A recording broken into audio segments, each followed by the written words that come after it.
नमस्कार दोस्तों, स्वागत है आप सभी का। आज इस वीडियो में हम बात करेंगे कफ़ाला सिस्टम के बारे में, जिसको अभी हाल ही में सऊदी अरेबिया ने ख़त्म कर दिया है।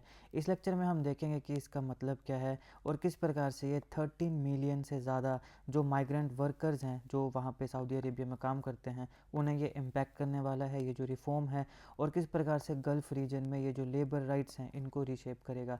तो काफ़ी विस्तार से हम इस लेक्चर को कवर करेंगे। वीडियो को अंत तक जरूर देखिएगा, और अगर आप चैनल पर नए हो तो चैनल को सब्सक्राइब करना बिल्कुल मत भूलिएगा। तो इसको एक हिस्टोरिकल माइलस्टोन माना जा रहा है। जून 2025 में सऊदी अरेबिया ने ऑफिशियली एबॉलिश कर दिया है जो डिकेड्स ओल्ड काफिला सिस्टम था। अब यहाँ पे कंट्रोवर्शियल स्पॉन्सरशिप फ्रेमवर्क था ये, जो कि मिलियंस में जो वहाँ पे माइग्रेंट वर्कर्स काम करते हैं उनकी लाइफ को, उनकी वर्किंग कंडीशंस को ये कहीं ना कहीं गवर्न करता था। 70 से ज़्यादा सालों तक ये वहाँ पे रहा है। लेकिन अब ये जो रिफॉर्म है ये काफ़ी सिग्निफिकेंट शिफ्ट माना जा रहा है किंगडम की लेबर पॉलिसी के लिए, और यहाँ पे इंटरनेशनली इसको हेल किया जा रहा है कि माइग्रेंट वर्कर के लिए बहुत बड़ा ये माइलस्टोन है, और गल्फ रीजन में ह्यूमन राइट्स के लिए ये बहुत ही अच्छा कदम है। इसका इम्पैक्ट कितना होगा देखिए, 13 मिलियन जो फॉरेन वर्कर्स हैं जो सऊदी अरेबिया में काम कर रहे हैं, माइग्रेंट वर्कर्स, उनके ऊपर इसका सीधा इम्पैक्ट होने वाला है। जो सऊदी अरेबिया की पॉपुलेशन का 42% बनता है। अब आप खुद देखो कि सऊदी अरेबिया की टोटल पॉपुलेशन का जो 42% है वो फॉरेन वर्कर्स बनता है। और यहाँ पे काफिला सिस्टम जो 70 ईयर्स से ज़्यादा तक चला, जो स्पॉन्सरशिप सिस्टम माना जाता है, आगे हम देखेंगे, जो कहीं ना कहीं माइग्रेंट लेबर को गवर्न करता था, उसको अभी बंद कर दिया गया है। तो अब हम समझने का प्रयास करते हैं कि कफाला सिस्टम बेसिकली है क्या। अरबिक भाषा में काफिला का मतलब होता है स्पॉन्सरशिप। तो ये एक ऐसा सिस्टम था जो हर एक माइग्रेंट वर्कर को, जो लोकल एम्प्लॉयर हैं जिनको काफिल बोलते थे, उसके साथ टाई कर देता था, उसके साथ जोड़ देता था। इसको 1950 के दशक में इस्टेब्लिश किया गया था। अब स्टार्टिंग में जब इसकी शुरुआत हुई थी तो इसका मतलब यही था कि जो फॉरेन लेबर है उसको यहाँ पे, जो सऊदी अरेबिया है यहाँ पे, उसको बुलाया जाए, क्योंकि ये जो समय था यहाँ पे सऊदी अरेबिया का ऑयल बूम चल रहा था। यानी यहाँ पे कच्चे तेल के भंडार मिल रहे थे। अब वहाँ पे काम करने के लिए उनको माइग्रेंट वर्कर्स चाहिए थे, तो इसलिए यहाँ पे इस सिस्टम की शुरुआत हुई। काफिला काम कैसे करता है? सबसे पहले कंप्लीट कंट्रोल, यानी जो भी तुम्हारा स्पॉन्सर है उसके पास तुम्हारी टोटल अथॉरिटी है वर्कर की, एम्प्लॉयमेंट की, रेजिडेंसी की और लीगल स्टेटस की। इसके साथ साथ रिस्ट्रिक्टेड मूवमेंट, जो वर्कर है वो देश को छोड़ के नहीं जा सकता है। उस जो एम्प्लॉयर है जो उसको वहाँ पे लेकर आया है, या फिर जो स्पॉन्सर है, उसकी मर्जी के बिना जो एम्प्लॉय है वो देश नहीं छोड़ सकता, वो एम्प्लॉयर्स को बदल नहीं सकता। ये नहीं है कि आज हम यहाँ काम कर रहे हैं कल को दूसरी कंपनी में, ऐसा नहीं हो सकता। और किसी भी अथॉरिटी को वो अप्रोच नहीं कर सकता है स्पॉन्सर के अप्रूवल के बिना।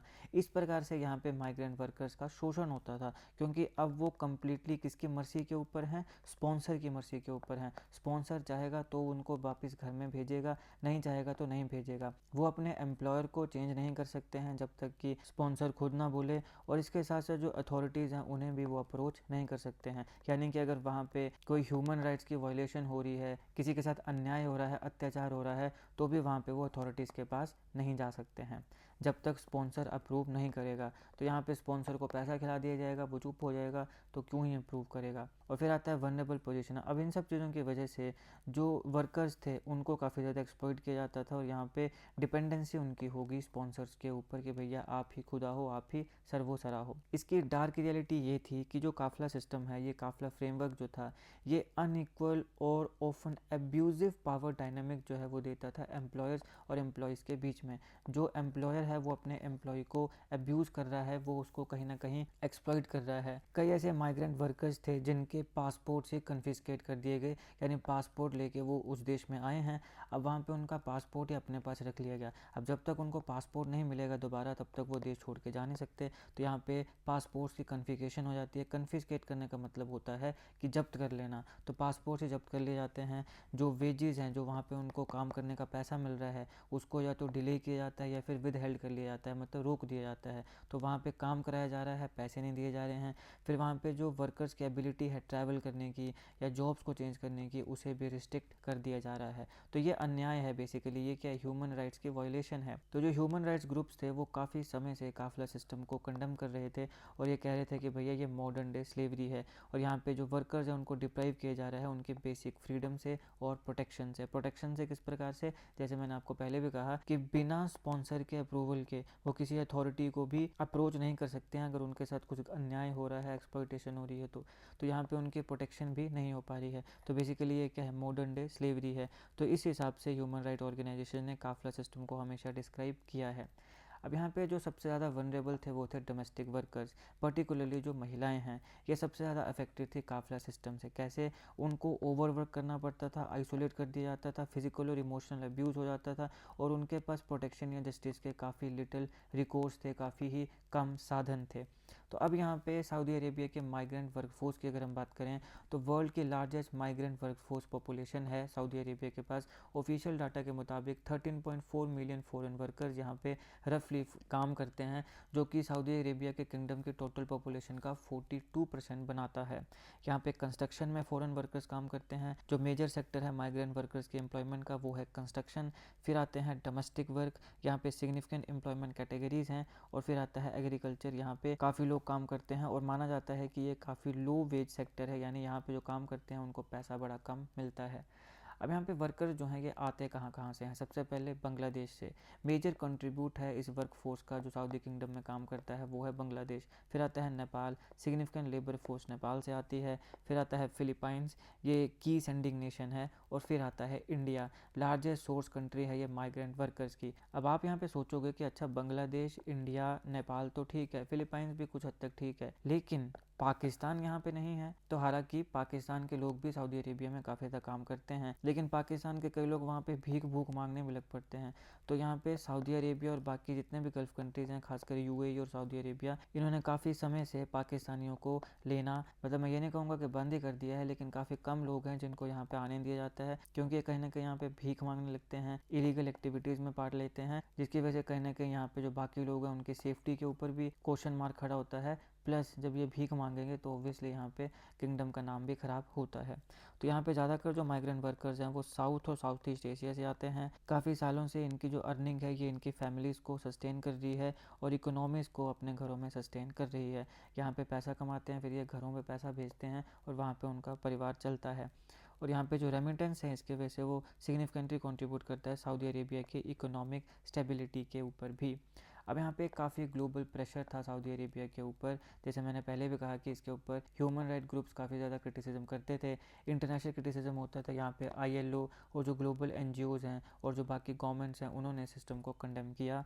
इसके साथ साथ अब्यूज़ की भी एक्यूजेशन होती थी। गल्फ़ कंट्रीज़ में जो फोर्स लेबर है, ह्यूमन ट्रैफिकिंग है, उसके ऊपर भी इनको एक्यूज़ किया जाता है कि यहाँ पे लोगों से लेबर से काम करवाया जाता है और ह्यूमन ट्रैफिकिंग होती है। फिर रीजनल मोमेंटम, तो कतर जो है उसने कफाला को 2022 के फीफा वर्ल्ड कप के समय ओवरहॉल कर दिया था, यानी ख़त्म कर दिया था।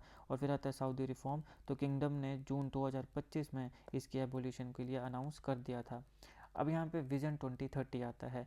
देखिए ये जो क्राउन प्रिंस मोहम्मद बिन सलमान है, इसका विज़न 2030 का एक एजेंडा है। ये एक ब्रॉड इनिशिएटिव है ताकि जो सऊदी सोसाइटी है उसको ट्रांसफॉर्म किया जा सके, इकोनॉमी को डाइवर्सिफाई किया जा सके और किंगडम की इंटरनेशनल इमेज को इम्प्रूव किया जा सके।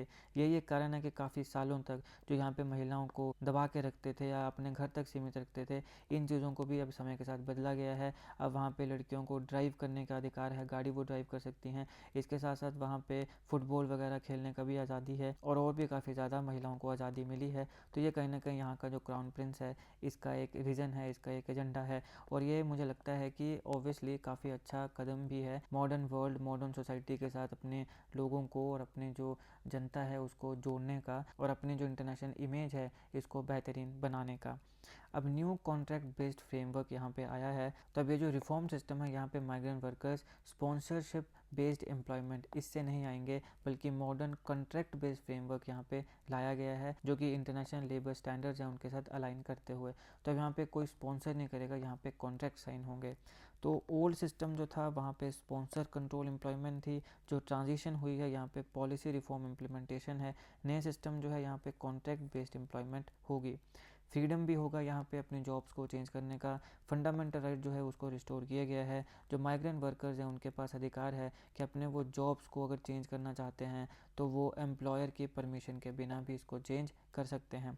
ये जो चेंज है ये डिज़ाइन किया गया है ताकि जो लॉन्ग स्टैंडिंग साइकिल ऑफ इनट्रैपमेंट है, ट्रैप कर लिया जाता था कि भाई आप हमारे पास नौकरी करोगे, अब आप यहाँ से बाहर नहीं जा सकते हो, जिसकी वजह से यहाँ पे मिलियंस के लिए, लाखों के लिए एक्सप्लॉयटेटिव कंडीशंस बन जाती थी, लाखों को एक्सप्लॉयट किया जाता था। इसे भी चेंज कर दिया गया है। अब जो वर्कर्स हैं वो बेटर अपॉर्चुनिटीज़ को सीख कर सकते हैं, फेयर वेजेस, अगर वहाँ पे मतलब उनको लगता है कि कहीं पे ज़्यादा पैसा मिल रहा है, इम्प्रूव वर्किंग कंडीशन है, तो बिना किसी डर के वो अपनी जॉब्स को चेंज कर सकते हैं। फ्रीडम ऑफ मूवमेंट है यहाँ पे, कोई भी एग्जिट वीज़ा यहाँ पे नहीं है। जो वर्कर्स हैं वो विदाउट स्पॉन्सर कंसेंट, स्पॉन्सर के कंसेंट के बिना भी देश को छोड़ के जा सकते हैं। फ्री ट्रैवल है यहाँ पे, अपनी होम कंट्रीज़ को अगर कोई विजिट करना चाहता है, अपने गृह देश में अगर कोई जाना चाहता है तो वो भी जा सकता है। और यहाँ पे साइकिल ऑफ फोर्स रिटेंशन की, ज़बरदस्ती जो यहाँ पे इनको रखा जाता था, इसको भी तोड़ दिया गया है। एक्सेस टू जस्टिस, यहाँ पे जो वर्कर्स हैं उनको ग्रेटर एक्सेस मिली है लेबर कोर्ट्स में और फॉर्मल कंप्लेंट मैकेनिज्म में, यानी कि अगर उनके साथ अभी एक्सप्लॉयटेशन होती है तो वो कोर्ट भी जा सकते हैं और कंप्लेंट भी कर सकते हैं। तो यहाँ पे अगर अब्यूज़ होता है तो उसको भी रिपोर्ट किया जा सकता है और जो जस्टिस है उसको सीख किया जा सकता है रिटेलिएशन के फियर के बिना, यानी कि अब कोई डर नहीं होगा कि हमारे साथ ये हो जाएगा वो हो जाएगा।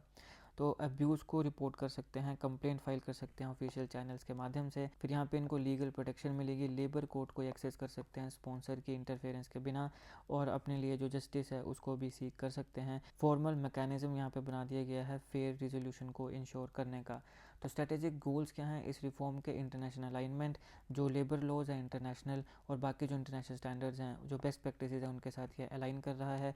इसके साथ साथ जो रेपुटेशन है उसको भी स्ट्रेंथन करने का काम कर रहा है कि यहाँ पे फेयर और मॉडर्न एम्प्लॉयर है, और इसके साथ साथ टैलेंट को अट्रैक्ट करने का काम कर रहा है ताकि मोर स्किल्ड और डाइवर्स ग्लोबल वर्कफोर्स जो है उसको अट्रैक्ट किया जा सके। सऊदी अरेबिया लेबर फॉर्म में रीजनल मोमेंटम से ग्रो होने का काम कर रहा है। कतर ने ऑलरेडी 2022 के फीफा वर्ल्ड कप के समय काफिला स्ट्रक्चर को ख़त्म करने का डिसीजन ले लिया था और इसने जो बाकी गल्फ नेशंस हैं उनके लिए एक एग्जाम्पल सेट किया था अपने लेबर सिस्टम्स को मॉडर्नाइज करने के लिए। अब इस किंगडम की जो रिफॉर्म पोजीशन है ये बेसिकली लेबर राइट्स में ग्लोबल कोऑपरेशन काउंसिल GCC, इसे मैंने ऑलरेडी अच्छे से अलग वीडियो में कवर किया है, अगर आप देखना चाहते हैं तो ज़रूर देखिएगा, लिंक डिस्क्रिप्शन बॉक्स में दे दूंगा।